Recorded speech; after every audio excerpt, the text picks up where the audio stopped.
Welcome to part 7, the last part of how to improvise your sourdough, a short series where I'll teach you how to improvise your sourdough schedule and reduce discard, among other things.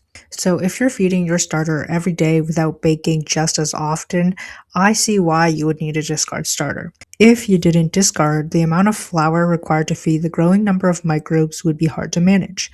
But if you're not baking every day, then you don't need to feed it every day unless you're trying to establish your starter. Just put your starter in the fridge. So let's say I have 100 grams of starter and I use 50 grams for the recipe. I'm left with 50 grams and I'm not going to use it the next day. I put it in the fridge. A couple of hours or the night before I want to use it, I take it out and I feed it with equal parts flour and water. The fact that I have 50 grams of starter already doesn't impact how much flour and water I add. I could add 30 grams each or 100 grams each. The amount of microbes in the 50 grams will just eat through the 30 grams faster than 100 grams, but either way, I still have the yeast and bacteria to work with, and that's really what matters. I usually just add enough to match how much the recipe says I'll need, plus to have some leftover starter. If you watched part 1 of the series, you'll see that following the recipe closely may not even be that important.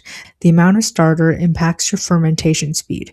You'd expect 200 grams of starter to have more yeast and ferment faster, but if you only have 50 grams of starter, you could just use that or feed it and not need to wait for it to fully double, as the number of active microbes has still increased, even if it's not at peak.